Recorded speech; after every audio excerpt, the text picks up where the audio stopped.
गीता अध्याय 15 के श्लोक 16-17 में 3 प्रभु बताए हैं। ये 3 प्रभु कौन हैं? किस प्रभु की शरण में जाने के पश्चात जन्म और मरण समाप्त हो सकता है? 3 प्रभुओं में सबसे उत्तम परमात्मा कौन है? कैसा है? उसका क्या नाम है? इन सभी गूढ़ रहस्यों को जानने के लिए अवश्य सुनिए जगत गुरु तत्वदर्शी संत रामपाल जी महाराज के अमृत वचन। तो इतना बुरी तरह रोया करती, पैर पीटा करती, हाय मेरी तीड़ उठा ली, मेरा सूट उठा लिया। जब उससे पूछा करते थे कहाँ से उठा लिया, कि ये 40 थे, आज इसमें 2 घट गए वो टुकड़े। और जब वो बेटी युवा हो जाती है, उसका विवाह होता है, तो फिर उसको पता चलता है, जब युवा हो जाती है उसको ओरिजिनल सूट का पता लगता है, ओरिजिनल दुल्हा और दुल्हन का पता लग जाता। तो फिर उसको कहे कि ले आजा खेल ले, इनके साथ वो कभी नहीं खेल सकती। तो पुण्यात्माओं, आज जो आप यहाँ की संपत्ति, कोठी, कार, बंगला बनाने में अपना जीवन नाश कर रहे हो, ये गुड़िया वाला खेल खेल रहे हो। और जिस समय आपकी ये मैच्योर हो जाएगी, आपकी बुद्धि, आपके विचार परमात्मा के अध्यात्म ज्ञान से, फिर आपको कोई कहेगा ना ये कोठी बना ले, ये बंगला बना ले, आज एक प्लाट दिवाऊं, होगा बस भाई ये तो सतलोक में प्लाट खरीद देंगे, यहाँ तो बतेरे खरीद लिए। कहते कोट जन्म तन भर मत होगे, कुछ ना हाथ लगा रे, कुकर सुकर खरबया बोरे, कौआ हंस बुगारे। कोटि जन्म तू राजा की, न मिटी न मन की आशा, भिक्षुक होकर दर दर घूम्या, मिला न निर्गुण रासा। इंद्र कुबेर ईश की पदवी, ब्रह्मा वरुण धर्मराया, विष्णुनाथ केलपुर को जाकर फिर भी वापस आया। असंग जन्म तन मरता होगे, जीवित क्यों न मरे, 12 मद महल मुठ बोरे, बहुर न दे धरे। दोजक बहिष्ट सभी ते देखे, राजपाट के रसिया, 3 लोक से तिरपत नाही, ये मन भोगी खसिया। सतगुरु मिले तो इच्छा मिटे, पद मिल पदे समाना, चल हंसा उस लोक पुठाऊं, जो आदि अमर अस्थाना। 4 मुक्ति जहाँ चंपी करती, माया होरी दासी, दास गरीब अभय पद पर से, वो मिले राम अविनाशी। जिन महापुरुषों को परमात्मा मिले और स्वयं परमात्मा ने आके हमें जो यथार्थ ज्ञान बताया, वो हम तक पहुंचा नहीं, जिस कारण से हम भक्ति करके भी निष्फल रहे और 100 कष्ट हम भोगते रहे और साधनाएं भी करते रहे, क्योंकि हम साधना उन असमर्थ भगवानों की करते रहे जो हमारे भाग्य को परिवर्तन नहीं कर सकते थे। तुम कौन राम का जपते जापम, तात कटे ना तीनों तापम, समर्थ का शरणाग हो, रंग होरी हो, कबू न हो एकाज राम, रंग होरी हो। समर्थ का शरणाग हो, यानी उस समर्थ की शरण में आओ, तब तुम्हारे घर में सदा खुशी बनी रहेगी या होरी बनी रहेगी। और कभू ना हो अकाज राम, रंग होरी हो, कभी अकाज नहीं होगा, कोई आपके घर में दुर्घटना नहीं हो सकती। देखो, कर्म के संस्कार आपका प्रेशर जरूर डालेंगे। जैसे आपने भक्तों के अनुभव सुने, कैसे कैसे जुल्म ढाने चाहे काल संस्कार ने, और परमात्मा ने हट एक तरफ 2 सेकंड में टाल दिए सारे। तो जब तक आप परमात्मा की मर्यादा में रहोगे, कबीर भगवान की में, आपको पूरा साथ देगा। यदि आपने मर्यादा भंग कर दी, आपने कोई परमात्मा का नियम तो भंग कर दिया, तो उस समय काल का दाव लग सकता आपके ऊपर। और अन्य भक्त ये सोच रहे होंगे कि ये दीक्षित था, इसके साथ ऐसी घटना क्यों घट गई। तो पुण्यात्माओं, इसके साथ साथ आपको बहुत सावधान किया जाता है कि देखो, कुछ भक्त ऐसे होते हैं, दीक्षा ले रखी है, मर्यादा भी तोड़ रखी है, फिर भी सुखी महसूस होते हैं। अभी उसका कोई भाग्य का ऐसा दुष्कर्म नहीं है जो उसको चोट मारने वाला है। और एक ऐसा भक्त है, दीक्षा ले ली है और नाम तोड़ दिया है, खंड हो गया है, तो उधर से संस्कार ऐसा कमजोर आ गया कि उसकी मृत्यु होनी है, वो मृत्यु होगी। और दीक्षित भी था लेकिन दीक्षा नहीं थी, क्योंकि नाम खंड हो गया। पावर काम तब तक करेगी बिजली आपके घर पर जब तक आपका कनेक्शन जुड़ा रहेगा। जिस दिन कनेक्शन कट गया, किसी भी कारण से कट जाता है, तो पावर का काम नहीं हो रहा आपके घर पे। उसके लिए परमात्मा कहते हैं कबीर साहब, जब लग हंसा हमरी आना, काल लगे ना तेरा बाना। कि जब तक ये प्यारी आत्मा मेरी मर्यादा में रहेगी, काल तेरा अटैक नहीं हो सकता। और जब हम मर्यादा तोड़ देंगे तो पुण्यात्माओं फिर काल ही काल है सब जगह, पूरा संसार। हम परमात्मा की शरण में आने के बाद ऐसा समझ लो जैसे समुद्री जहाज में बैठ गए और उस जहाज से नीचे उतरे तो डूबेंगे।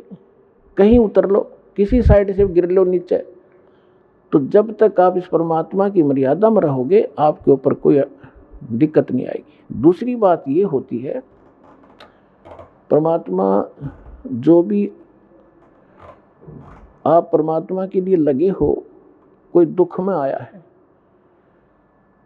यहाँ दुख तो आपको फ्री ऑफ कॉस्ट यानी रूंगे में आपको लाभ दिया जाएगा। ये हमारा यहाँ का मेन उद्देश्य नहीं है कि आपको ये सुख दें, लड़का दें, लड़की दें, कोठी दें, बंगले, और कोई कष्ट संकट है, कोई 3 ताप से पीड़ित हो है।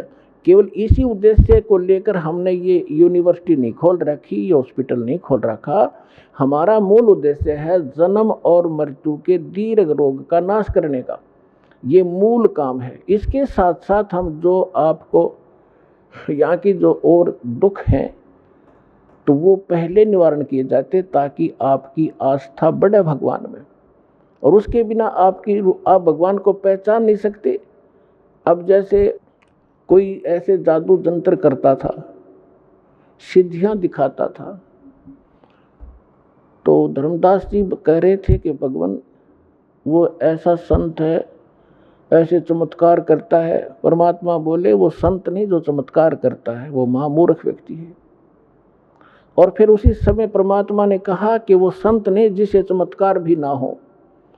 ये पुण्यात्मा, एक तो चमत्कार करना ये तो महामूर्ख व्यक्ति के काम है, क्योंकि उसने केवल सिद्धियां ही इकट्ठी कर रखी हैं जो उसके लिए भी घातक हैं और अन्य के लिए भी वो घातक है, क्योंकि उस पर आश्रित हो गया कि वो बड़ा महंत और संत होगा। और फिर कहा कि वो संत ने जिसे चमत्कार ना हो, संत चमत्कार नहीं करता, आप होया करे, उसके पास इतनी समर्थ शक्ति होती है। उसका उद्देश्य चमत्कार करने का नहीं होता, उद्धार करने का होता है। और वो सुख वैसे ही होते हैं जिनको लोग चमत्कार मानते हैं। या तो बिना गिनती के होंगे आपके घर पे, क्योंकि यह समर्थ शक्ति का साथ रहेगा आपके साथ। तो क्या बताते हैं, तो परमात्मा हमें याद दिलाते हैं कि जब तक आप हमारी मर्यादा में रहोगे आपको यहाँ के सारे सुख भी देंगे जिनको आप सुख मानते हो। अब पुण्यात्माओं, जो 3 ताप के कष्ट भी आपके कहीं नहीं कटे। यहाँ पर आप भक्तों के अनुभव सुनते हो, सब जगह चले गए थे, किसी में प्रेत था, किसी में जिन था, किसी पर कोई देव था, किसी के ऊपर कोई पीर तंग करता था, किसी में भैरव ऊदता था। सब जगह जा चुके थे, लेकिन यहाँ आके सुख हुआ। हम ये उद्देश्य नहीं रखते कि ये सुख दें, ये ताप होंगे आपको, ये तो पहले होंगे, क्योंकि जब तक आपके पैर में कांटा लगा है तो कांटा निकालना हमारा उद्देश्य है, क्योंकि कांटा लगे पैर में जूता पहना नहीं जा सकता। अब जैसे आप पहले हम सुनते थे, किसी भी संत के पास दुखी जाता था तो पहले तो अपने जंतर मंत्र बताता, ये कर दो, वो बोल दो, 5 कपड़े रख दो, ऐसे श्राद्ध निकाल दो, ऐसा दान कर दो, मैं तुम्हारा मंत्र जाप करूंगा। जब कुछ नहीं होता था, लास्ट में ये कहते थे कि ये तो आपके भाग्य में लिखा हुआ, आपके प्रारब्ध का कष्ट है, ये तो भोगना ही पड़ेगा। और फिर भी कहता था ले राम नाम का जाप करते ही रहना। अपने आत्माओं, जैसे किसी के पैर में कांटा लगा हो और वो किसी के पास जाता है, वो कहता है, कोशिश करता है, उसके पास औजार नहीं है उस कांटे को निकाल दे, और वो कहे कि कांटा तो निकल नहीं रहा, ये तो लगा ही रहेगा क्योंकि गहरा चला गया है, अब ले जूता पहन ले, आगे कांटा नहीं लगेगा। तो कांटा लगे पैर में जूता नहीं टिक सकता, पहले कांटा निकले और फिर उसको सलाह दी जा कि फिर जूता मत निकाल देना, नहीं तो ये पीड़ा फिर आ जाएगी आपके ऊपर। तो फिर वो व्यक्ति उस पीड़ा से परिचित है और फिर वो कभी जूता उस मार्ग में निकाल नहीं गा।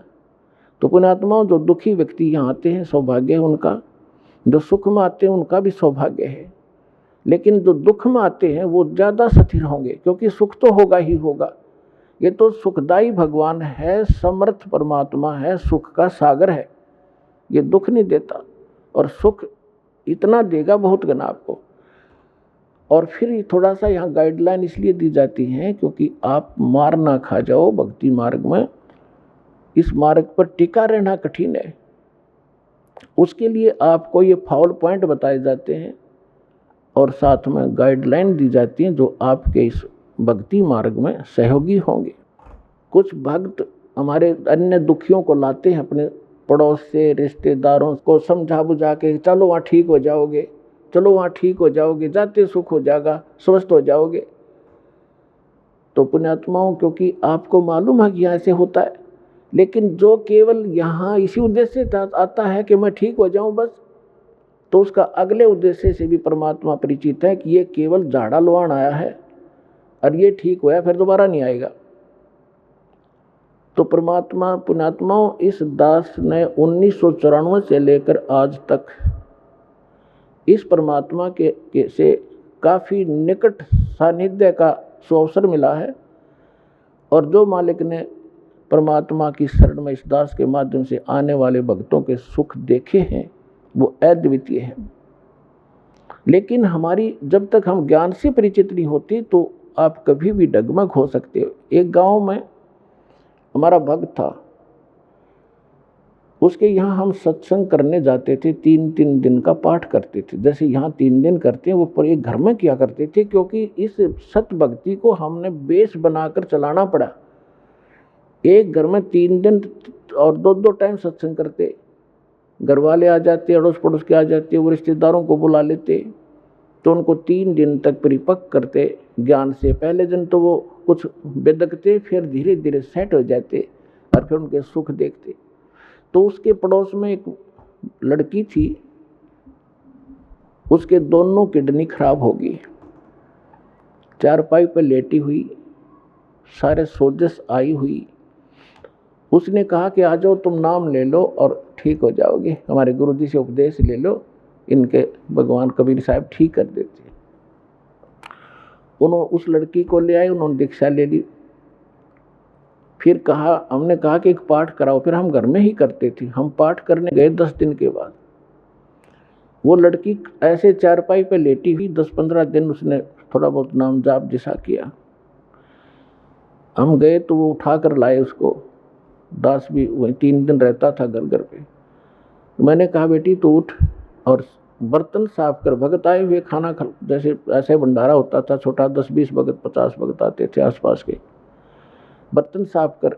तो उसके घर वाले कहने लगे भक्तों से कि तो बैठ तो सकती नहीं, कैसे बर्तन साफ करेगी। तो कहा कि आप एक बार इसको बैठाओ, जो आदेश है पालन करो। उसको ले जाकर पीढ़े पर बैठा दिया जहाँ बर्तन साफ करे थे। 2 घंटे बर्तन साफ करे उस लड़की ने, और तीसरे दिन अपने आप उठ कर चल पड़ी। बोलो सतगुरुदेव।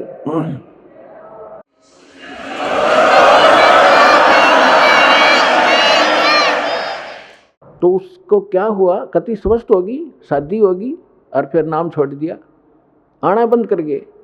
10 साल हो गए उन बातों को।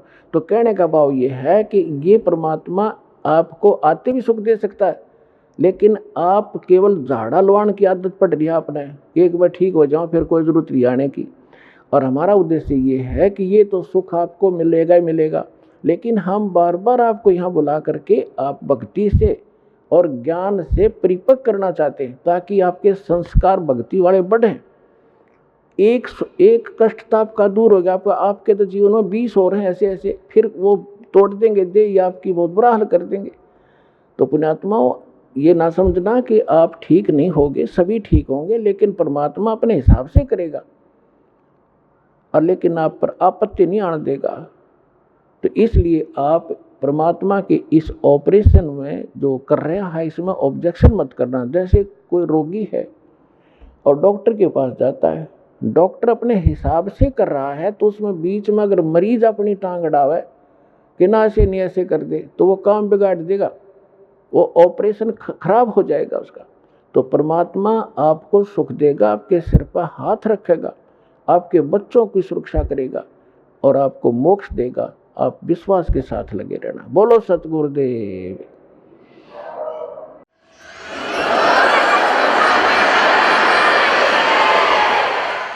धीरे धीरे रे मना, धीरे सब कुछ हो, माली सींचे सो घड़ा, ऋतु आए फल हो।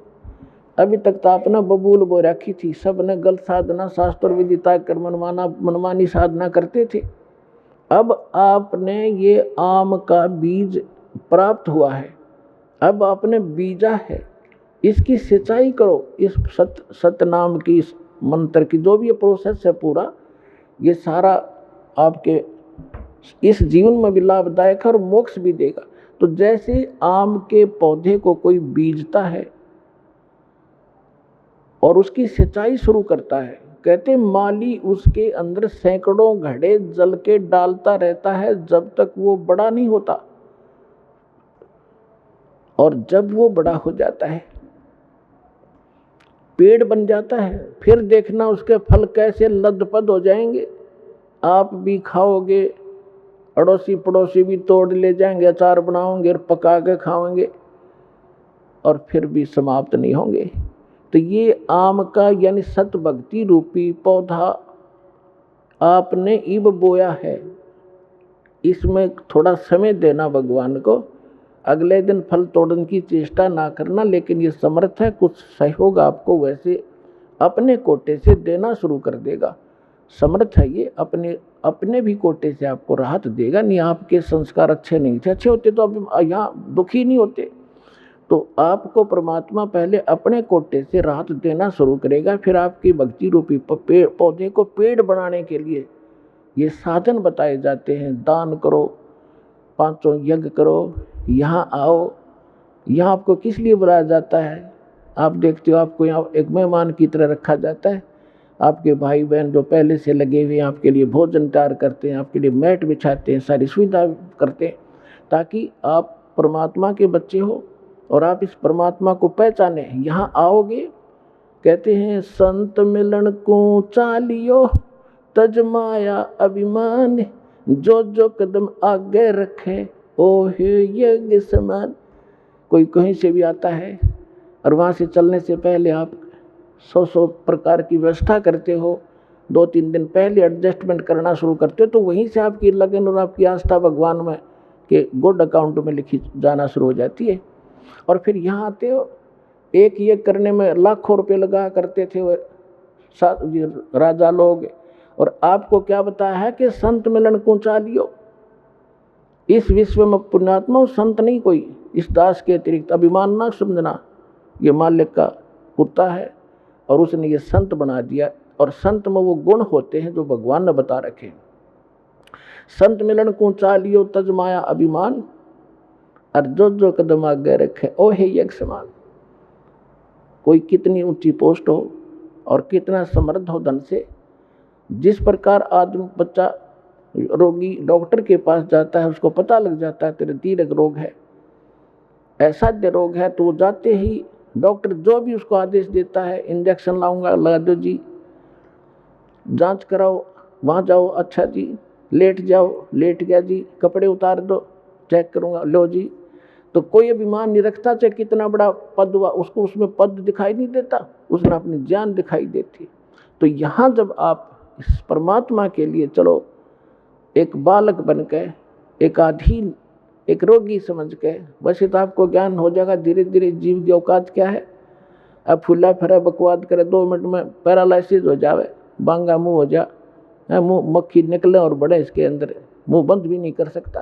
तो जीव की औकात का यहाँ पता लगता है इस ज्ञान से, हम क्या हैं, कितना सामर्थ्य है। हम समर्थ की भक्ति करके वहाँ चले जाएंगे जहाँ कोई कष्ट नहीं होता। तो यहाँ कहते हैं संत मिलन को चालियो तजमाया अभिमान, और जो कदम आगे रखे ओ हे यज्ञ समान। और फिर उस आधार, उस भाव से जब आप यहाँ आओगे दर्शनार्थ, तो जितने भी कदम वहाँ से लेकर यहाँ तक आपके बने, प्रत्येक आपकी एक यज्ञ के तुल्य पुण्यदायक होगा आपको।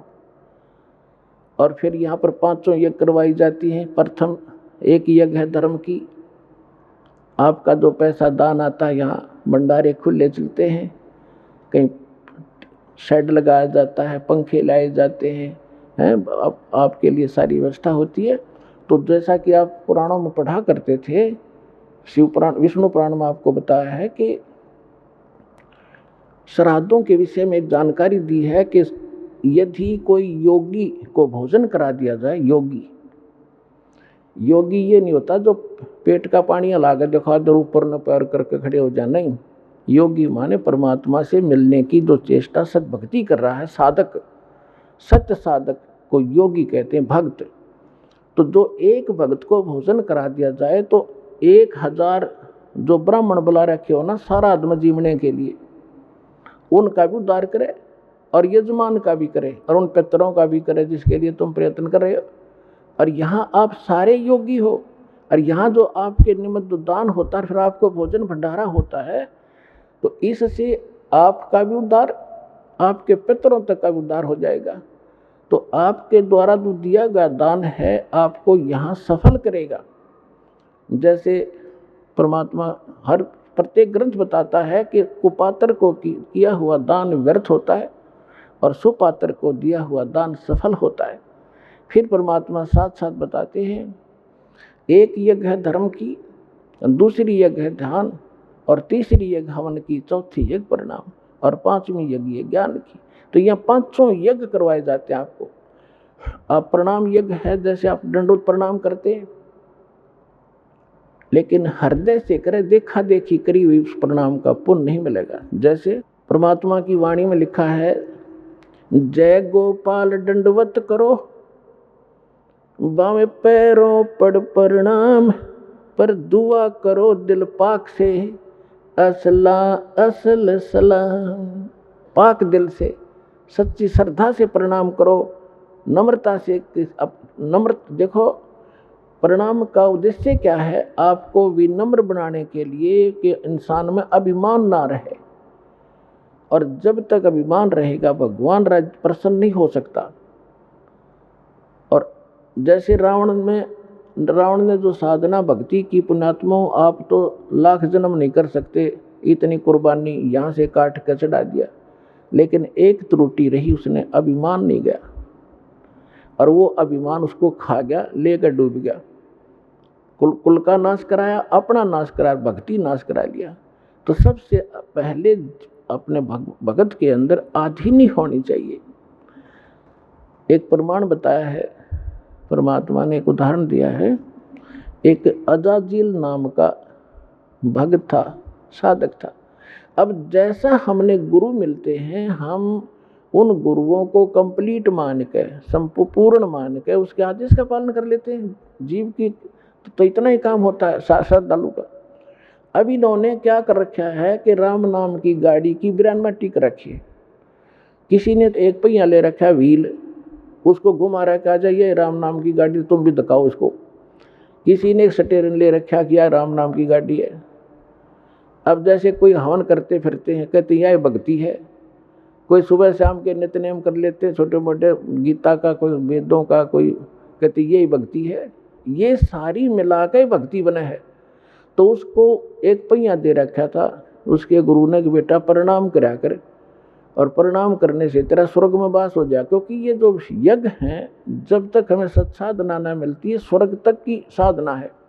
लेकिन हम इन यज्ञों को स्वर्ग के लिए नहीं, अपने मोक्ष के लिए प्रयोग करेंगे। हम जिसका हमारे ऊपर कर्जा है उनको ये पकड़ा देंगे कि आप अपना ये ऋण पकड़ो, हमने तुम्हारे लोक में वो रेस्टोरेंट नहीं चाहिए, हम आगे को चलने वाले हैं। उस अजाजील ने अपने जीवन काल में, पहले लाखों वर्षों की आयु होती थी, 1 अरब प्रणाम की, दंडवत प्रणाम लेट लेट के। और जब वो ऊपर गया, विष्णु जी को इष्ट मानता था, विष्णु जी के लोक में गया। अपने आत्मा जो भी क्रियाएं आप यहाँ कर रहे हो, जैसा भाव आपका है, आपकी भी ऐसी परीक्षा होगी त्रिकुटी पर जाकर, और जैसी श्रद्धा आपकी इस दास के प्रति यहाँ होगी ऐसी वहाँ होगी, तो वहाँ परमात्मा आपको इस दास के रूप में मिलेगा।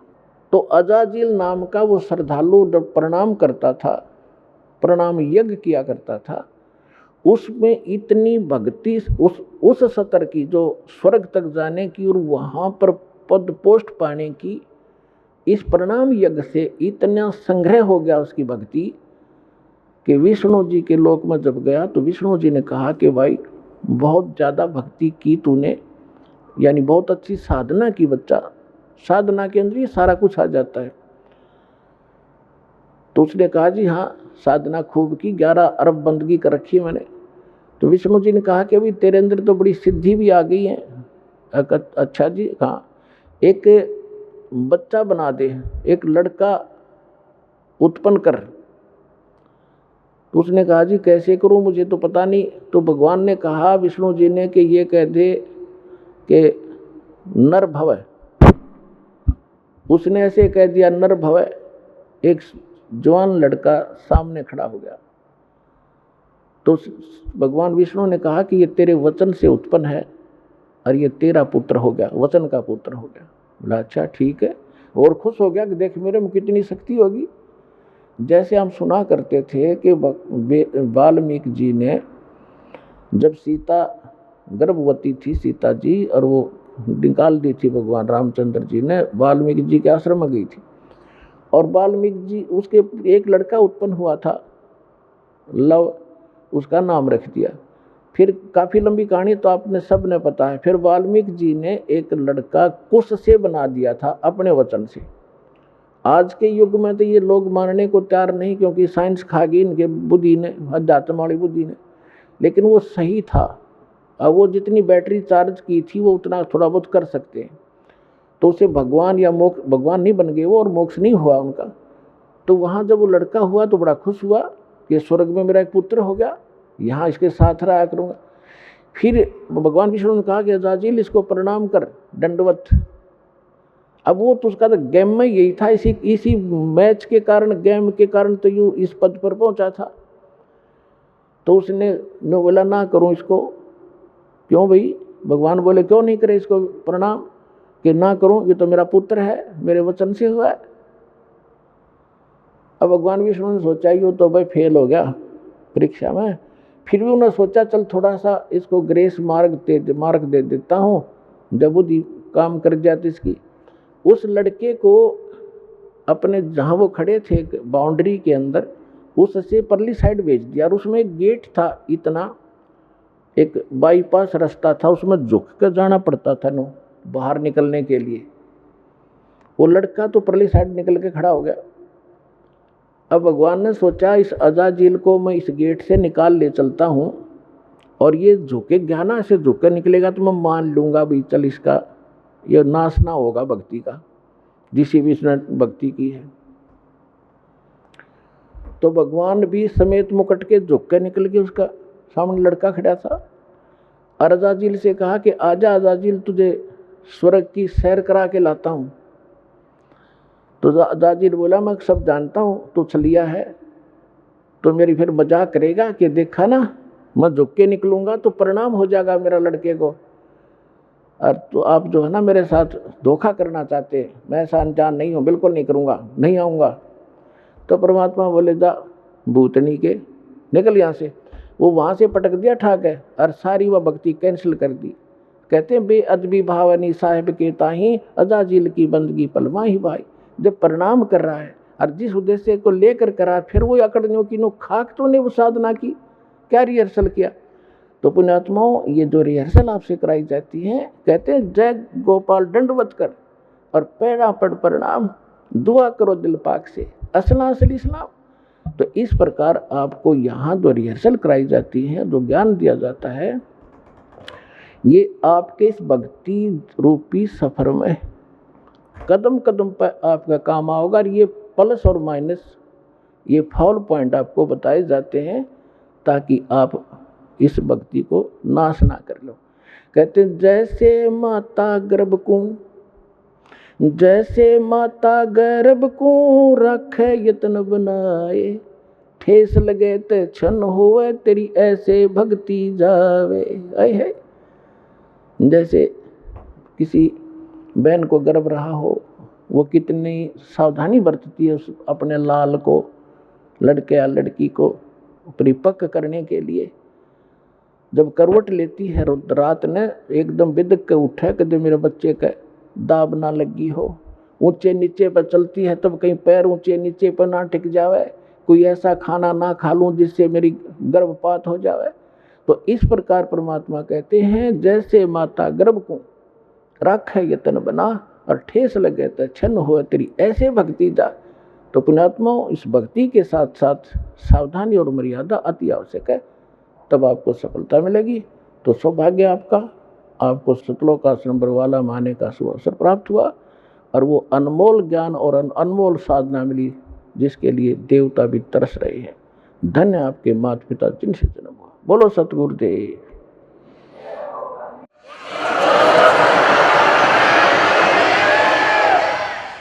परम पिता परमात्मा पूर्ण ब्रह्म सर्व सृष्टि रचनहार कबीर देव कबीर परमेश्वर जी की असीम रजा से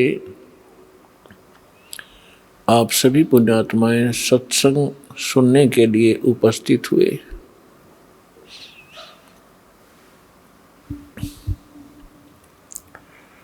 इस विश्व के अंदर प्रथम तो मानव जन्म दुर्लभ है, और दूसरा सतगुरु सत्संग मिलना ये उससे भी दुर्लभ है। तो आप पुण्यात्माओं को वो दोनों ही पदार्थ सुलभ हैं। मानव शरीर प्राप्त है, सतगुरु और सत्संग प्राप्त है। तो पुण्यात्माओं, आप बहुत ही पुण्यकर्मी प्राणी हैं। यदि सतगुरु नहीं मिलते, आप कितने ही पुण्यकर्मी होते, आपके सभी पुण्य एक दिन अक्षीण हो जाने थे।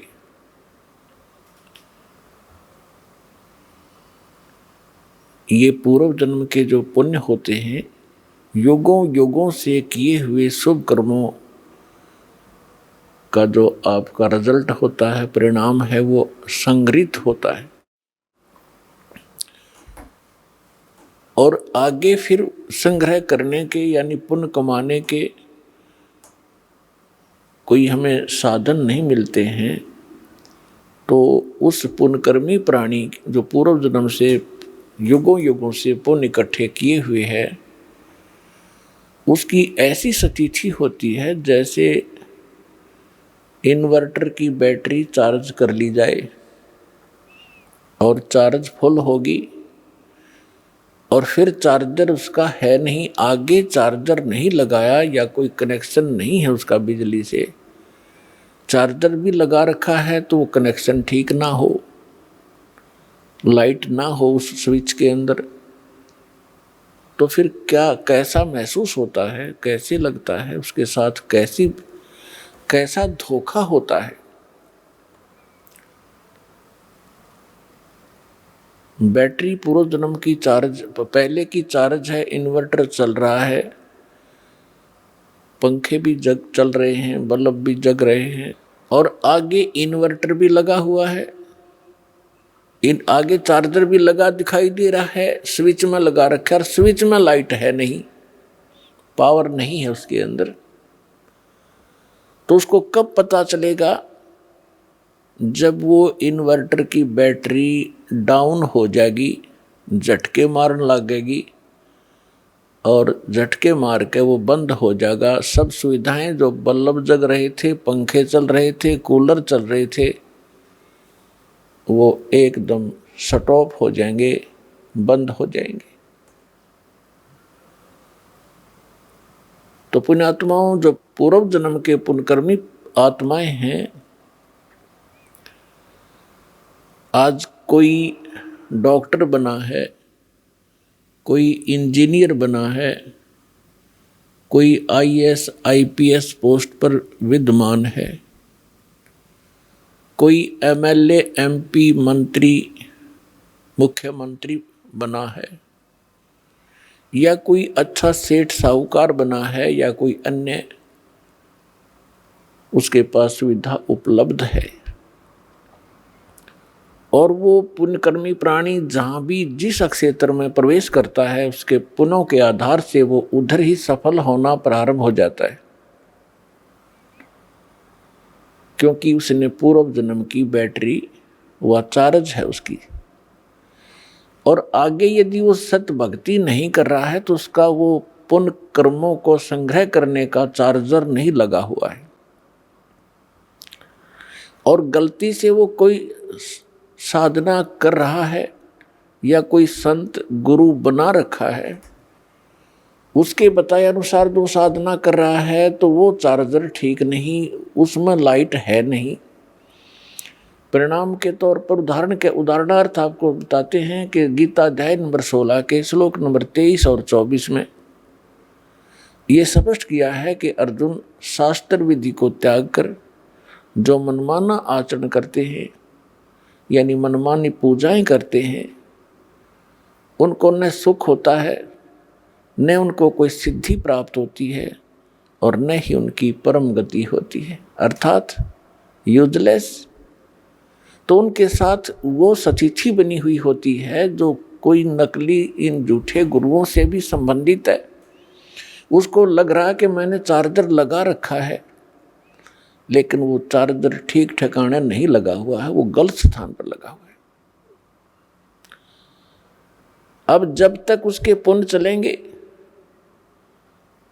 और उसको सभी सुविधाएं उपलब्ध रहेंगी, और ये सोच रहा होगा वो व्यक्ति जो धार्मिक प्रवृत्ति का है कि मैं जो पूजाएं कर रहा हूँ, जो साधना कर रहा हूँ, या तो कोई गुरु बनाकर किसी संत पंथ में जाकर, या वैसे अपना कोई देवी देवता मना के जो भी वो आध्यात्मिक क्रियाएं करता है, वो ये सोच रहा होता है कि मुझे इन्हीं क्रियाओं से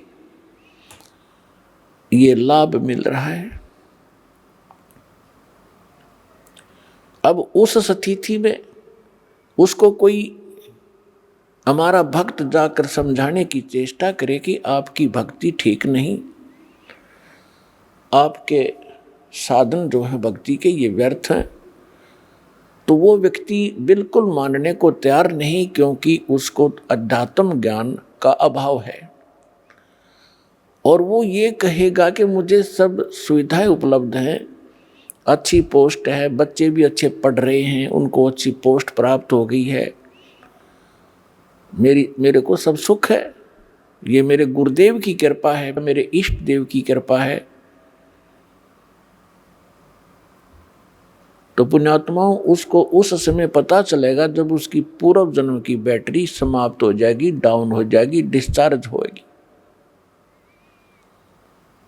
उस समय देर बहुत हो चुकी होगी, फिर उसके सामने रोने के अतिरिक्त कुछ भी शेष नहीं बचेगा। इसके लिए दास बार बार प्रार्थना कर रहा है कि कम से कम जो दास आपके गुरु जी के विषय में, आप जी की साधना के विषय में कोई टिप्पणी कर रहा है, आप उसको आलोचना मानते हो, उस आलोचना को कम से कम कंपेयर कर लो कि ये सिरफरा व्यक्ति क्यों बार बार हमारी साधनाओं को गलत बता रहा है, इस उद्देश्य से देख लो। लेकिन इधर सोचना भी पसंद नहीं करते वो भोली आत्माएं, और अब दास देख रहा है जिनको आज से 10 वर्ष पहले हमने कहा था कि तुम्हारी साधनाएं गलत हैं, उन्होंने बात करना भी पसंद नहीं किया था, आज वही रोते हुए आ रहे हैं कि काश हम उस समय आपकी बात को स्वीकार कर लेते, इतना विनाश ना होता। परमात्मा ये कहते हैं कोई बात नहीं, पीछे गई सो जान दे, ले रहती को राख, नहीं तो ये रही रही भी जावेगी उस गई गई के साथ। तो परमात्मा ने ये ऐसा ज्ञान दिया है और आपको बुद्धि दी है, मानव समाज को एक विशेष विलक्षण बनाया है आपको कि आप इस अध्यात्म मार्ग को और सद्ग्रंथों को आसानी से समझ सकते हैं। तो पुण्यात्माओं, जब तक इस प्राणी के पुण्य चलते हैं तब तक तो इसको सब सुविधाएं होती हैं और ये सोचता है कि मैं जो साधनाएं कर रहा हूँ इन्हीं से मैं सब सुख उपलब्ध कर रहा हूँ। लेकिन अब इस तत्व ज्ञान के पैमाने से इसकी रोशनी में आप देखोगे, फिर आपको पता चलेगा कि जिन गुरुओं को आप गुरु मानते थे और सतगुरु मानते थे वो बिल्कुल नालायक आदमी थे, उनको कख भी पता नहीं। एक टीचर अपने सिलेबस से परिचित नहीं है, उसको टीचर कहा जा रहा है, क्योंकि विद्यार्थी को अगर ये इतना ज्ञान हो कि वो टीचर को ही पहचान ले तो वो तो विद्यार्थी रहा ही नहीं। तो टीचर की कोई त्रुटि को टीचर ही बता सकता है। ये दास भी स्पिरिचुअल टीचर है और जिन गुरुओं से आप संबंधित हैं उनको भी आप स्पिरिचुअल टीचर ही बताते हो, आध्यात्मिक गुरु कहते हो। और दास कहता है कि ये सब झूठे और नकली ज्ञान को प्रचार कर रहे हैं, इनको कोई ज्ञान नहीं अध्यात्म मार्ग का। दास ने कोई शौक नहीं, कोई लालच और लोभ नहीं, या किसी स्वार्थवशी मैं उनको उनके ज्ञान को और उनकी साधना को गलत बता रहा हूँ, एक परमार्थी कर्म कर रहा हूँ। जैसे किसी टीचर ने 2 दूना 6 पढ़ा रखा है बच्चों को और सभी ने वही घोट रखा है। अब दूसरा टीचर आता है, वो उनसे पूछता है कि 2 दूना क्या होता है, 2 जमा 2 कितना होता है, या 2 गुना 2 कितना होता है। और वो सभी एक सुर में बोलते हैं 2 गुना 2 6। तो उस टीचर का क्या कर्तव्य बनता है कि नहीं बच्चों, 2 गुना 2 4 होता है, 6 नहीं होता। और वो बच्चे भी विरोध करें कि हमारे टीचर की बेइज्जती करते हो, आप उसको आलोचना करते हो, तो इसका समाधान कैसे हो। तो पुण्यात्माओं, आज दास के साथ वही बना हुआ है। दास कहता है कि आपके टीचर ठीक नहीं, उनको सिलेबस का ज्ञान नहीं, वो आपके जीवन का नाश कर रहे। और उन गुरुओं से भी दास बार बार प्रार्थना कर रहा है कि कम से कम जो दास आपके विषय में बोल रहा है उसका कम से कम आप उसका कुछ प्रतिक्रिया तो करो कि मैं क्यों गलत बता रहा हूँ, या मैं गलत बता रहा हूँ तो आप बताओ कि आप ये गलत बोल रहा है, ऐसा नहीं है। तो इससे बुद्धिमान समाज ने खुद सोचना और समझना पड़ेगा। उनका मौन ही उनकी हार बताती है, उनका अज्ञान सिद्ध करती है। तो बुद्धिमान समाज को समझ लेना चाहिए और इस यथार्थ ज्ञान को शीघ्र ग्रहण करना चाहिए। परमात्मा कहते हैं कि मानुष जन्म दुर्लभ है, ये मिले न बारंबार, तरवर से पत्ता टूट गिरे वो बोर न लगता डर। मानुष जन्म की कितनी कीमत बताई है, एक श्वास की कितनी कीमत है। कहता हूँ कहीं जात हूँ, कहूँ बजा के ढोल, श्वास जो खाली जात है ये 3 लोक का मोल। तो पुण्यात्माओं, परमात्मा ने आके बताया हमारे को कि पीछे लग गया जाऊं था मैं लोक वेद के साथ, रस्ते में सतगुरु मिले है दीपक दे दिया हाथ। जैसे पहले ये दास शिक्षा ग्रहण करता था, ठीक है, शिक्षा ग्रहण पूरी हुई, जूनियर इंजीनियर का डिप्लोमा किया, सफल हुआ, सर्विस प्राप्त होगी, फिर विवाह हुआ, संतान पुत्र पुत्री हुई। और दास पुजारी किसका था? बजरंगबली का। और भगवान कृष्ण, भगवान शंकर, भगवान विष्णु एज ए इष्ट थे। तो ये दास ये सोचा करता था कि मेरे इन भगवानों ने मुझे ये सब सुख दिए हैं। अब परमात्मा के तत्व ज्ञान रूपी इस रोशनी से, टॉर्च से, इस प्रकाश से दिखाई दिया कि ये जिन भगवानों को मैं ये सोच रहा था कि इन्होंने ये सुख दिए, ये इनके सतर का काम नहीं था, ये हमारे पूर्व जन्म की बैटरी ही चल रही थी, वो संस्कार फल रहे थे। हम लोक वेद के आधार से साधनाएं कर रहे थे। दंत कथा, लोक वेद माने दंत कथा, सुनी सुनाई हियर से स्टोरीज पर हम आधारित थे। वो शास्त्र अनुकूल ज्ञान भी नहीं था और न ही वो साधना थी। इसके विषय में परमात्मा अपने ऊपर ही हमें उदाहरण देकर सुनाते हैं। पीछे लग गया जाऊं था मैं लोक वेद के साथ, रस्ते में सतगुरु मिले दीपक दे दिया हाथ। अब इस दास को सतगुरु मिले, उस समय ये टॉर्च मिली, भटक रहे थे गड्ढों में, अंधेरे में, जिसने जैसा कोई बता दिया इधर चले जाओ, उधर चल पड़े। आगे किसी ने कहा इधर जाओ, ये ठीक नहीं है, उधर चल पड़े। अब हमारे पास मैप भी है और टॉर्च भी है। अब हमारे पास शास्त्र भी हैं, शास्त्र हमारे मैप हैं, हमने जिस मंजिल की ओर जाना है उस पर सब मार्क्ड है। और अब हम उसको देखकर तत्व ज्ञान रूपी इस रोशनी से हम कुमार्ग पर नहीं जाएंगे, सुमार्ग पर ही चलते रहेंगे। तो क्या बताते हैं? मात पिता मिल जाएंगे 184 में, सतगुरु सेवा और ये बंदगी फिर मिलन की नाम। परमात्मा कहते हैं आप जहाँ भी जन्मोगे आपको माता पिता वहीं मिल जाएंगे। पशु योनि में जाओगे वहाँ भी माता पिता मिलेंगे। पक्षी की योनि में आप जन्म लोगे, उस शरीर में भी आपको माता पिता मिलेंगे। मानव शरीर प्राप्त करोगे वहाँ भी माता पिता मिल जाएंगे। लेकिन सतगुरु सेवा,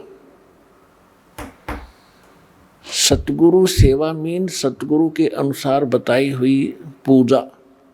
सेवा माने पूजा। और फिर वो भक्ति जो गुरु बतावे, सतगुरु बतावे, कहते फेर मिलन की ना।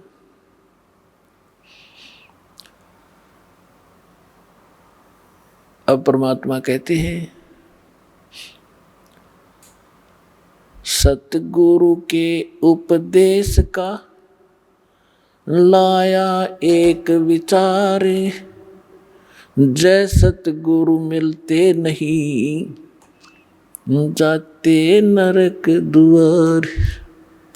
नरक द्वार में दूत सब करते खेचातान, उनसे कभू ना छूटता फिर फिरता चारों खानी। चार खानी में भरमता कभू न लगता पार, सो फेरा सब मिट गया मेरे सतगुरु के उपकार। परमात्मा ये हमारे जो कबीर साहिब हैं, ये हमारे पिता हैं। ये वो परमात्मा है जिसमें सर्वगुण संपन्न है। त्वमेव माता च पिता त्वमेव, तुमेव बंधु च सखा तुमेव, तुमेव विद्या च द्रविण तुमेव, तुमेव सर्व मम देव देव।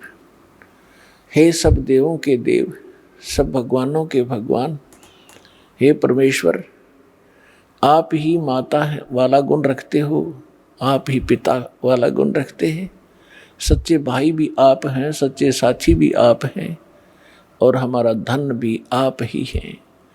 कबीर और सब जग निर्धना, धनवंता ना कोय, धनवंता सो जानियो जिस पर राम नाम धन होवे।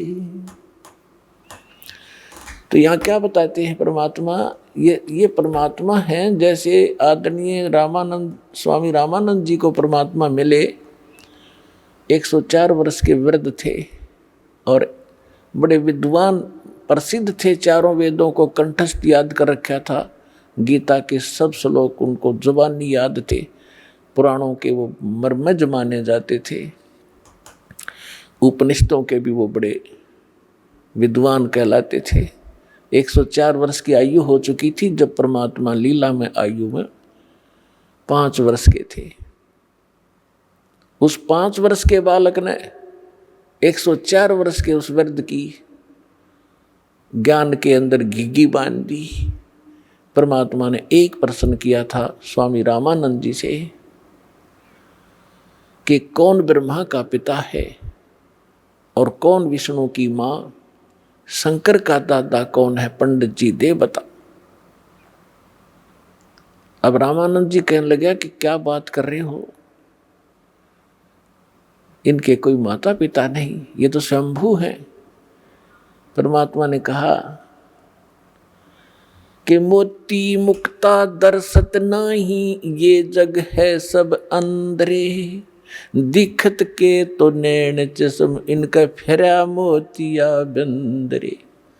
ये विद्वान कौन है और कख पता नहीं न सदग्रंथों का। जैसे किसी को मोतिया बिंद का रोग आंखों में हो जाता है, उसकी आंखें स्वस्थ दिखाई देती है लेकिन उसको दिखता कुछ नहीं, वो दूसरे को स्वस्थ दिखाई देती है, उसको स्वयं को कुछ नहीं दिखाई दे रहा। इसलिए परमात्मा बताते हैं कि मोती मुक्ता दर्शत नाही, मोक्ष मार्ग रूपी जो मोती है, जो वास्तविक साधना है, इनको ज्ञान है, वो ज्ञान का पता नहीं। और ये दिक्कत के तो नैन चश्म, इनका फिरा मोतिया बंदरे। तो परमात्मा ने कहा कि आप शिव पुराण को पढ़कर देखिए स्वामी जी, रुद्र संहिता, उसमें परमात्मा ने बताया कि ऐसे ऐसे जिसको आप महाशिव कहते हो, ये काल है। सारी कहानी सुनाई, उसको कंठस्थ याद थे स्वामी जी को, तुरंत समझ गए। बुद्धिमान व्यक्ति को समझाना इस अध्यात्म ज्ञान से, जो दास ज्ञान दे रहा है परमात्मा का दिया हुआ, बुद्धिमान समाज जो थोड़ा सा भी आध्यात्मिक रुचि रखता है और सदग्रंथों का थोड़ा बहुत वो अध्ययन करता रहा है, उसको समझाना बहुत आसान है। जिन सदग्रंथों को डेली पढ़ा करता था उसको पता नहीं था ये हमें बताना क्या चाहते हैं, तो उसी समय रामानंद जी परमात्मा बताते गए, उनको याद थे, कंठस्थ याद थे, सिर लाते गए, हाँ बिल्कुल ठीक, ऐसा ही है, ऐसा ही है। तो उसके बाद रामानंद जी ने अपनी फिर एक तगड़मबाजी अड़ाई कि बच्चा मैं समाधिस्थ होता हूँ तो मेरी समाधि बहुत दूर पहुँच जाती है, मेडिटेशन। परमात्मा ने कहा कि लगाइए आपकी समाधि, देखते हैं कहाँ तक जाती है। स्वामी रामानंद जी ने, उनका रोज का अभ्यास था, 1 सेकंड में समाधिस्थ हुए। कहते हैं योग युक्त प्राणायाम कर, जीता सकल शरीरे, त्रिवेणी के घाट पर वो अटक रहे बलबीरे। त्रिवेणी के वहां जाकर 3 रास्ते हो जाते आगे चल के। अब जंगल के अंदर तो एक ही रास्ता विचलित, 2 ही रास्ते विचलित कर देते हैं। अननोन व्यक्ति को जो कभी पहले उधर ना गया हो, वहां जाके विचलित हो गए, खड़े हो गए। तो परमात्मा वहां दिखाई दिए कबीर साहब उसी उम्र में, एज में 5 वर्ष की आयु, और उनसे पूछा कि स्वामी जी अब कहाँ जाओगे। ये उन्होंने बताया कि तीनों रास्ते बंद हैं और ये रास्ते आपके लिए उस समय खुलेगा जिस लोक की, जिस इष्ट की आपने साधना कर रखी है, उस समय आपका ये रास्ता खुलेगा, लेफ्ट वाला। और ये एक सुरंग है, सीधा रास्ता है, गैलरी है। सबसे पहले उस गैलरी में सेक्रेटरीएट समझोइए, और वहाँ सबसे पहले धर्मराज का दरबार आएगा। वहाँ आपका अकाउंट लिया जाएगा और जिस भी इष्ट की आपने पूजा की है उसी लोक को आपको भेज दिया जाएगा। और जो राइट का रास्ता है ये अलग से एक स्थान है, 88,000 खेड़े बताए हैं, 88,000 द्वीप हैं ये। इनमें वो हंस भेजे जाते हैं जो ब्रह्म के साधक होते हैं और उनको अलग से राज्य दिया जाता है वहाँ का। और जो सामने वाला रास्ता ये ब्रह्मरंध्र है, ये सामने वाला रास्ता ये ब्रह्मरंध्र है। ये तुम्हारे किसी मंत्र से नहीं खुल सकता, ना ओम मंत्र से, ना ओम नमः शिवाय से, और ना ही तुम्हारे अन्य किसी जाप से। ये खुलेगा मेरे सतनाम से, इस 2 अक्षर के नाम से, जो मेरे पास वो मंत्र है।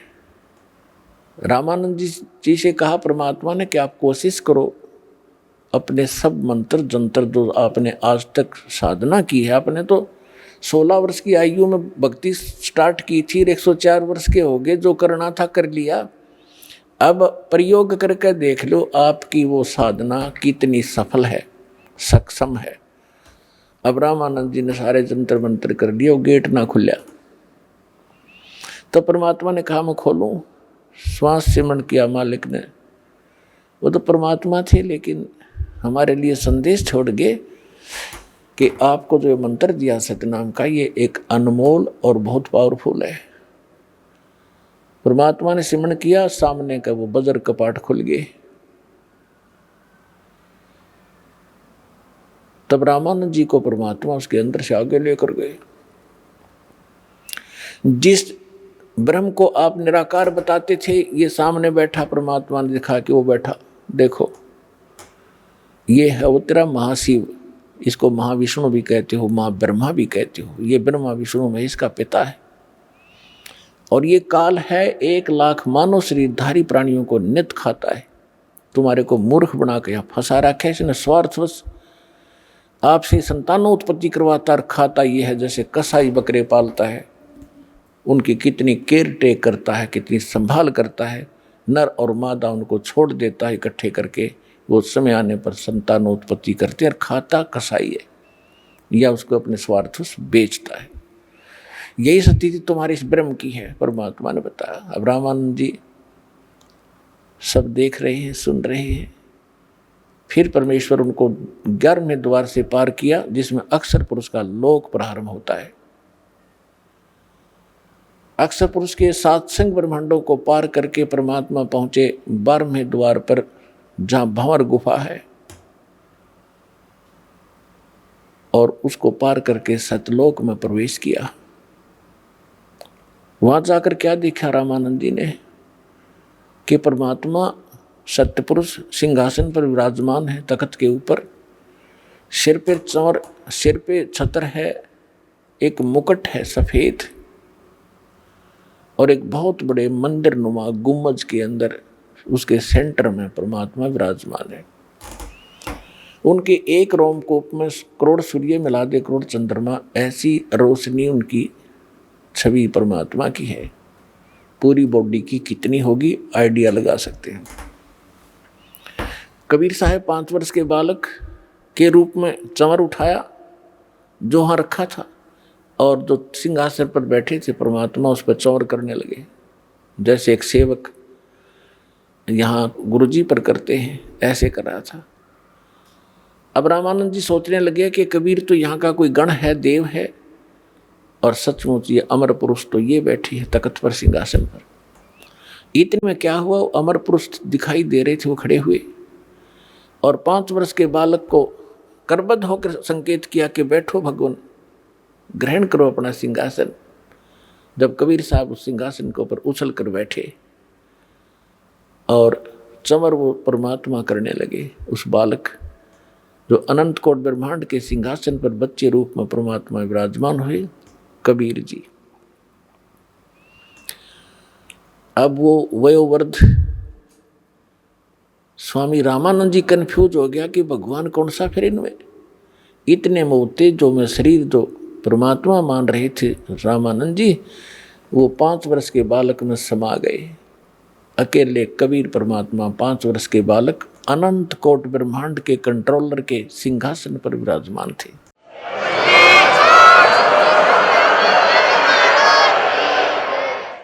तब परमात्मा ने कहा कि रामानंद जी, हम ही अलख अला हैं, कुतुब गोस और पीरे, गरीबदास खालक धनी, हमरा नाम कबीरे। ए स्वामी सृष्टा में सृष्टि हमार तीरे, दास गरीब अधर बसू हूँ अवगत सत कबीर। जब परमात्मा ने पहले ये बात वार्ता की थी रामानंद जी से, तो उस समय फिर दोहराई। रामानंद जी गदगद हो गए कि मुझे तो सहज में भगवान मिल गए, और 104 वर्ष का हो गया, मैंने डले ढोए अभी तक। तो परमात्मा ने कहा कि जाओ स्वामी जी वापस जाइए। इतना ही कहा था कि बड़े वेग से स्वामी जी की आत्मा बॉडी में आ गई, और एकदम ऐसे देखा सामने, तो सामने वही सूरत, वही मूर्त, 5 वर्ष का बालक सामने बैठा, चरणों में गिर गया। 104 साल का, 104 वर्ष का विद्वान पाक रहा था, बिना ज्ञान के न्यू डले डोआ प्राणी। अब दुनिया में महिमा थी, 1400 ऋषि शेष बना रखे थे जो उसके ज्ञान का प्रचार किया करते थे। अपन आत्मा ब्राह्मण वही होता है, कहते ब्राह्मण सोए जो ब्रह्म पहचाने। और परमात्मा के चाहने वाली आत्माएं समाज नहीं देखा करती। जो समाज की तरफ देख कर चलेगा वो भक्ति नहीं कर सकता और न उपलब्धि हो सकती। एक तरफ तो पूरी प्रभुता, स्वामी पना उसका, 1400 ऋषि उसके चरणों में दंडोत प्रणाम करें और जनता उनका ज्ञान सुने, और एक तरफ भगवान खड़े। भगवान किस रूप में? जुलाहे रूप में, धानक शूद्र रूप में, और वो उस समय की स्वर्ण जाति ब्राह्मण वर्ण में, और ब्राह्मण लोग तो कपड़ा भी नहीं लगने देते थे शूद्रों का। तो इसको विद्वान कहते हैं वक्त पड़े सौदा करे और कोठे डारे ज्ञान, भाड़ में जाए से नकली ज्ञान ने। और ऐसी महिमा को भगवान जिसके लिए भटक रहे हैं वो सामने खड़ा, तो ना उसने समाज देखा ना अपनी महिमा देखी, और चरणों में गिर गए 104 वर्ष के बालक। और फिर क्या कहा? तुम साहेब तुम संत हो, तुम सतगुरु तुम हंस, गरीबदास तेरे रूप बिना और न दूजा अंश। दोहू ठोड़ है एक तू, भया एक से दो, गरीबदास हम कारणे तुम आए हो मगजो। बोलत रामानंद जी सुनो कबीर करतार, गरीबदास सब रूप के तुम ही सृजनहार।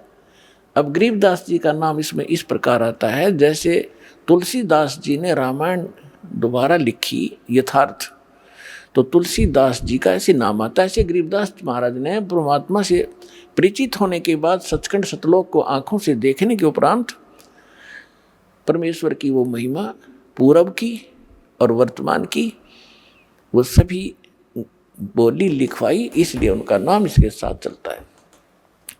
तो दास ये कहना चाह रहा था कि परमात्मा एक अच्छे, रामानंद जी कहते तुम साहेब तुम संत हो, तुम सतगुरु तुम हंस। तुम साहेब परमात्मा तो आप हो ही हो, अब तो स्पष्ट हो गया, और तुम सतगुरु भी आप ही हो, सच्चा ज्ञान आपके पास है। सतगुरु अपना तुम सतगुरु की जो परिभाषा होती है उससे हम अपरिचित थे। हम किसी ऐसे अरे खैरे का सतगुरु लगा लेते थे। ये सतगुरु अर्जुन को ज्ञान कख भी नहीं, सतगुरु वैसे ही होते हैं। तो यहाँ रामानंद जी कहते हैं आप हो सतगुरु, जगत गुरु। जगत गुरु का अर्थ ये होता है कि पूरे विश्व को यथार्थ ज्ञान देने वाला, सक्षम, देने में सक्षम हो, उसको जगत गुरु कहते हैं। तो यहाँ रामानंद जी कहते तुम साहेब, तुम परमात्मा हो, तुम सतगुरु, और तुम साहेब, तुम संत। आप संत भी आप ही हो, और एक हंस के अंदर जो भक्त में जो गुण होते हैं, होने चाहिए मालिक, वो भी आप ही में है। अपने आप को परमात्मा दास कहा करते थे, कबीर दास, कबीर दास, और अधीन रहा करते थे। कोई बुरा कहता था, भला कहता था, कभी किसी से अक्षुब्ध नहीं होते थे। तो कहने का भाव है दास का कि परमात्मा अपने आप पर ही सभी वाणी बोलकर हम भोली आत्माओं को समझाना चाहते थे। तो क्या बता रहे हैं?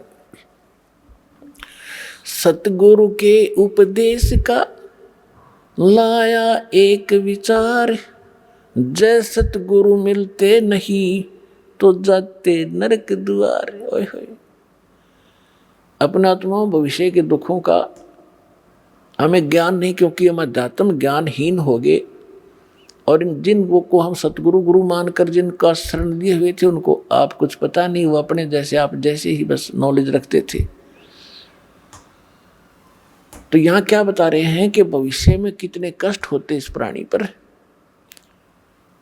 84 लाख योन के प्राणियों के शरीरों में आप झांक कर देखो, एक का शरीर झांक लो किसी कुत्ते गधे सुअर का। आज आप क्या खा पी रहे हो, आप कैसे रह रहे हो, आप कितनी सुविधाएं प्राप्त किए हुए हो। और यदि सत भक्ति नहीं की, सतगुरु मिले नहीं, तो सतगुरु मिले बिना भक्ति नहीं हो सकती। तो फिर आपके ऊपर कितना कहर टूटेगा। आपका जीवन नाश हुआ, आपके पूर्व के पुण्य का नाश हुआ, और आगे आपके साथ के बनेगी। अब परमात्मा ने आके हमें बताया है। अब देखिएगा एक कुत्ता, अब उसकी दिनचर्या देख लो एक दिन की, वही पर्याप्त है। सारी रात गली में बैठा रहता है, सर्दी होती है, वर्षा होती है, ओले गिरते हैं, शीत लहर चल रही होती है, गर्मी चल आती है, और फिर सुबह सारी रात भौंकता है कि उसमें गुण ऐसा है। बेमतलब बकवादकरण की आदत है, हमारी अब भी है। तो मरने के बाद कोई किसी योनि में जाएंगे, वहां भी यही स्वभाव रहेगा। सारी रात भौंकेगा, भूख लगती है, सुबह उठते ही कहाँ चलेगा? किसी का दरवाजा खुला और दाव लगा के सीधा कहाँ पहुंचेगा? रसोई की तरफ भागेगा, जहां उसको महक आ रही होगी।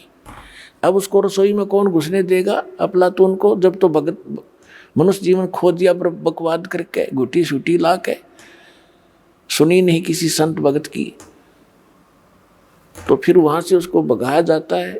नहीं भागता तो उसका लठ मारेंगे। अब लठ लगते ही वो फिर काफी देर तो चिल्लाएगा गली में खड़ा होके, फिर दूसरे दरवाजे की तरफ चलेगा, शायद यहाँ कुछ बात बन जाए। वहां उसकी किस्मत है, उसका लठ मिले, कोई टोक मिले। यदि वहां भी डंडा लग गया तो सीधा बाहर भागेगा जंगल की ओर, और वहां क्या खाएगा? टट्टी खाएगा जाकर। वो पुणात्मा परमात्मा हमें याद दिलाना चाहते हैं, कबीर ये माया अटपटी, सब गट आन अड़ी, किस किस ने समझाऊं या कुएं भांग पड़ी। इस काल ने मनुष्य जीवन में इस जीव का इतनी भांग प्यादी, मान बढ़ाई की, समय पर टूक मिल गए, कोई ठीक बंगला कार होगी, कोई पोस्ट होगी, अफलातून पाक गया। बिना ज्ञान के बकवाद है सारी। और जिस दिन इस तत्व ज्ञान की रोशनी से वो देखेगा अपने भविष्य के इतिहास को, कलेजा हिल जाएगा मानस जीव का। तो ये ज्ञान सतगुरु बिना नहीं बताया जा सकता। और सतगुरु या तो स्वयं परमात्मा ही होते हैं कबीर साहब, या उनका कृपा पात्र, उनका दास विशेष ही होता है। नहीं तो ये कितने दिन हो गए कबीर पंथ में लाखों की संख्या में गुरु हैं और करोड़ों की संख्या में अनुयायी हैं, कोई विकार छोड़ रहा नहीं, किसी का कोई भाव ठीक नहीं, आम इंसान से भी सतर गिरा हुआ इन लोगों का। चाहे कोई किसी भी पंथ को देख लो आप, तो भक्तों के लक्षण जारे होते हैं, उनकी क्रियाओं में भी अंतर होता है, उनके स्वभाव में परिवर्तन होता है, वो सतगुरु बिना नहीं होता। तो अब इस दास को भेज दिया भगवान ने, अपना वही सारा अन्वेषण दे के यथार्थ ज्ञान दे दिया, और सिर पर पंजा उस परमात्मा का दास के साथ रहता है। तभी हम सफल हो रहे हैं। एकदम सबके विपरीत ज्ञान, और जिस लाल को हमने रिजेक्ट करके कौड़ी समझकर कूड़े में डाल रखा था, आज उस कौड़ी को जो हम कौड़ी मानते थे वो लाल था, लाल को लाल सिद्ध कर रहा है। यानी कबीर को भगवान, भगवान को भगवान सिद्ध करने में इतना कठिनता आ रही है दास को, और जो भगवान नहीं थे उनको हम दंत कथा लोक वेद के आधार से सहर्ष स्वीकार किए बैठे थे। तो इतना विरोध, भयंकर विरोध हो रहा है, और उसके बाद हम सफल हो रहे हैं, क्योंकि सत्य के सामने असत्य के पैर नहीं होते, वो ज़्यादा समय टिक नहीं सकती। तो परमात्मा ने अपने बच्चों तक इस ज्ञान को पहुंचाना है। पहले उस काल ने अपना जो कहा था कि मैं ऐसे ऐसे करूंगा, उसने सारा कुछ कर लिया। अब परमात्मा ने भी कहा था कि जब कलयुग 5500 वर्ष बीत जाएगा, तब मैं फिर से अपना एक दास भेजूंगा या स्वयं आऊँगा, और फिर तेरे सारे जितने दाव पेच से सब काट दूंगा, कटवा देंगे। जैसे काल ने दाव लगाया था कि पहले मेरे दूत जाएंगे और सबको मिसगाइड कर दूंगा, करवा दूंगा, उल्टे ज्ञान पर आधारित करवा दूंगा। पहले अंश हमारा जाई, पीछे अंश तुम्हारा आई। 12 पंथ करूं मैं साजा, नाम तुम्हारा ले करूं आवाजा। 12 पंथ नाम जो ले ही, सो हमरे मुख आन समोही। जाओ जोग जीत संसारा, जीवन माने कहा तुम्हारा। जीव तुम्हारा कहा न माने, हमारी ओढ़ हो बाद बखाने। और अनेक पंथ चलाऊं, या विद जीवों को भरमाऊं। तब परमात्मा ने कहा था कि तू कर लेना जो तूने करना है। फिर हमने धर दिया समय, हमने ये ठीक रख दी, जब कलयुग 5500 बीत जाएगा फिर हम आएंगे या अपना कोई दास भेजेंगे। दास भेजा है तो परमात्मा साथ है, तो वो ही समझो साथ ही है, उनकी कृपा से सारा कुछ हो रहा है। तो परमात्मा ने कहा था, मालिक को मालूम था कि जब तक ये काल के दूत इन्होंने जो भी ज्ञान प्रचार करना है, ये उसका ढोल पीट चुके होंगे। इनके अनुभव के इनके शिष्य भी अच्छी तरह उनके ज्ञान को ग्रहण कर चुके होंगे, और 100 वर्ष इनको बीत चुके होंगे उस अज्ञान प्रचार करते हुए उन संतों ने, और उनकी पुस्तकें बन चुकी होंगी। तब मेरा दास जाएगा और उनको सदग्रंथों से मिला के दिखावेगा। तो परमात्मा के बच्चे उन दोनों की तुलना को देखकर तुरंत उस नकली को रिजेक्ट करके हमारे पास आ जाएंगे। परमात्मा ने ये दाव पेच रखा था। इसलिए धर्मदास जी से कहा था, धर्मदास मेरी लाख दुहाई, ये मूल ज्ञान अभी कहीं बाहर ना जाए। जो मूल ज्ञान है ये दास बता रहा है। इस दास के अतिरिक्त या उन महापुरुषों को जिनको परमात्मा मिले, ये मूल ज्ञान नहीं दिया, ना ही ये मूल मंत्र दिए।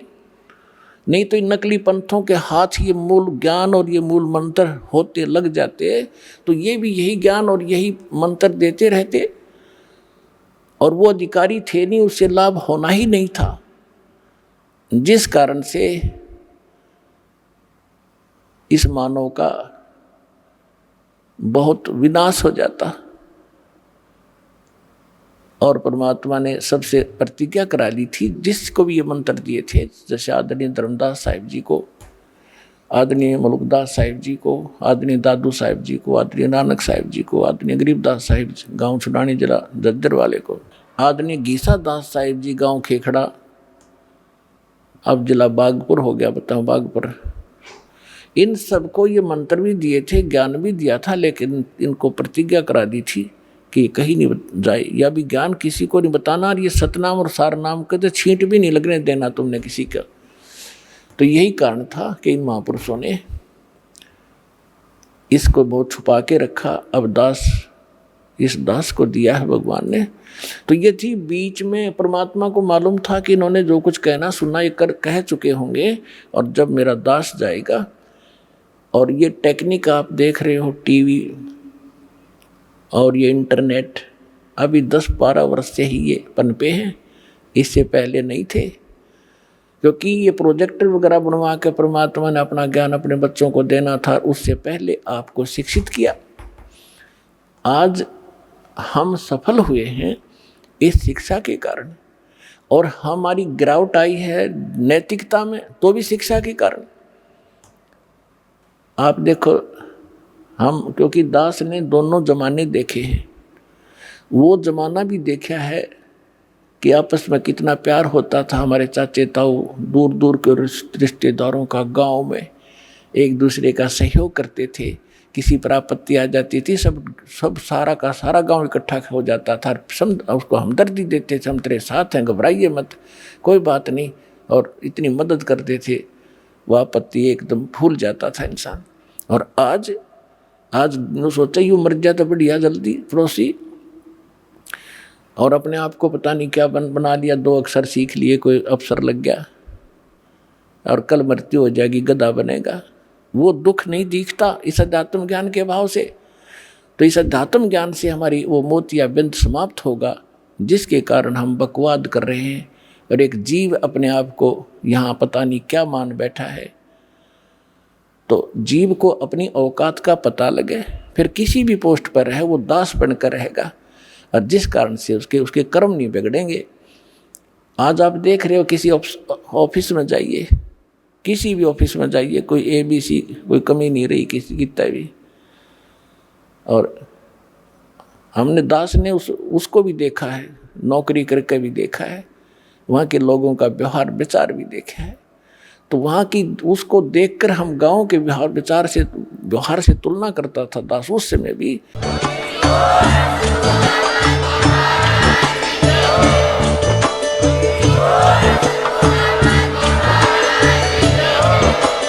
आप सुन रहे थे जगत गुरु तत्वदर्शी संत रामपाल जी महाराज जी के मंगल प्रवचन। अधिक जानकारी के लिए विजिट कीजिए हमारी वेबसाइट www.jagatgururampalji.org। संत रामपाल जी महाराज जी के शुभ आशीर्वाद से पूरे विश्व भर में 500 से भी ज्यादा नाम दीक्षा केंद्र हैं, जिन पर संत रामपाल जी महाराज जी द्वारा ऑनलाइन निःशुल्क नाम दीक्षा दी जा रही है। अपने नजदीकी नाम दीक्षा केंद्र का पता करने के लिए संपर्क करें 8222880541।